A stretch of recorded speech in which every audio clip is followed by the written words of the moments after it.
If you're a Social Security recipient or know someone who is, this could be the most important update you'll hear all month. Senate Democrats have just proposed a major emergency increase to Social Security benefits, and we're not talking about minor adjustments. This is a proposed $200 per month boost that could land in beneficiaries' pockets through the end of the year. Yes, you heard that right. We're talking about up to $1,600 in additional payments for 2025, on top of your current benefits. In this video, we're going to break down what this means, who's behind the bill, what hurdles it faces in Congress, how it connects to inflation and Trump-era policies, and why there's a much larger debate playing out behind the scenes about the future of Social Security in America. Before we dive in, make sure to like this video and subscribe to the channel if you care about Social Security, Medicare, and senior benefits.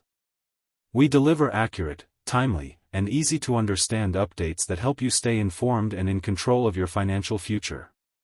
Top Senate Democrats, including Elizabeth Warren, Chuck Schumer, and Ron Wyden, are introducing legislation that would temporarily increase Social Security payments by $200 per month per recipient, effective through the end of the year.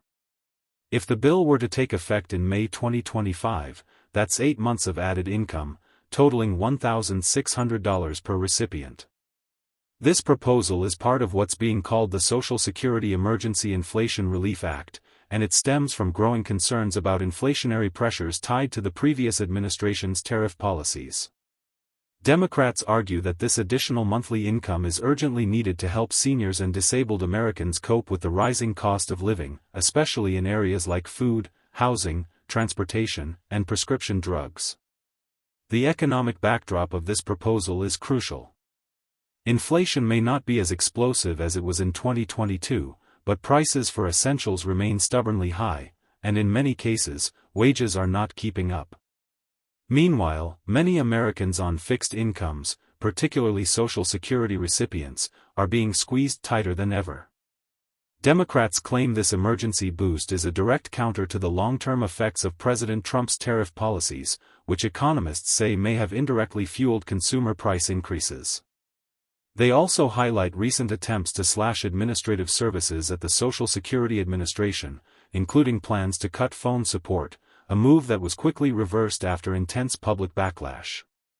The proposed $200 boost isn't just about relief. It's also meant to draw a sharp contrast between Democrats and Republicans on how each party approaches entitlements like Social Security, Medicare, and Medicaid. Here's where things get tricky. While the proposal is promising, it faces a steep uphill battle in the Senate, especially under Republican leadership.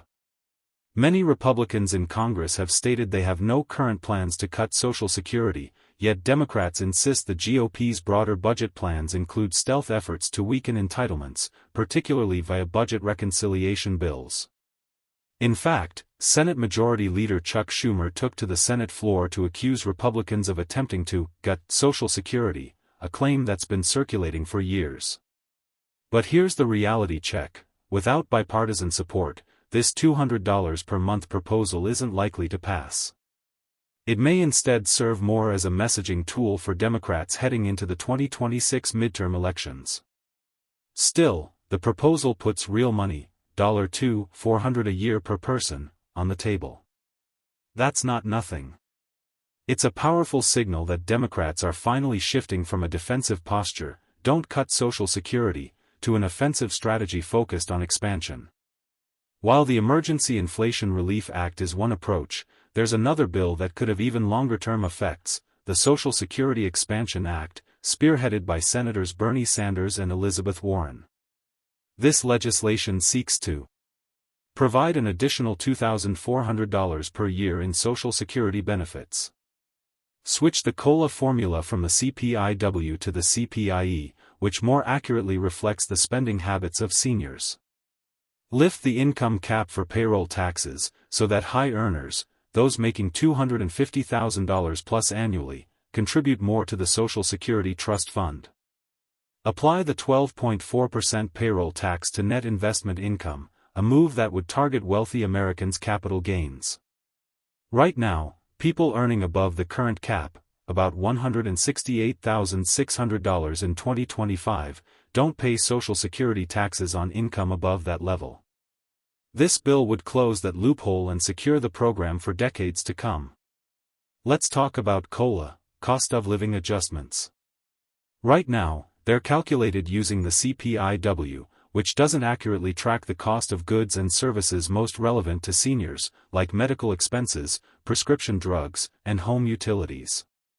Switching to the CPE, Consumer Price Index for the elderly, would likely result in larger annual increases in Social Security benefits. Though it won't produce 10% COLAs, like we briefly saw in response to 2022's inflation, it would be more reflective of seniors' real costs, leading to more meaningful increases year over year. Despite the attention both of these bills are getting, neither has reached a floor vote in the Senate. Senator Bernie Sanders has called for immediate action. Bring it to the floor. Let's vote. Let's see who supports our seniors and who doesn't. So far, no official date has been scheduled, and critics argue that without political urgency and public pressure, these proposals could stall indefinitely. Still, awareness is growing. And for millions of Americans, retirees, people with disabilities, widows, veterans, and low-income seniors, this could be a turning point. The message is simple: we can afford to support our most vulnerable. The question is, do we have the will to do it? In a recent address, Senator Sanders laid out the stakes. In America today, some 60% of our people are living paycheck to paycheck. You have half of elderly people surviving on $30,000 a year or less.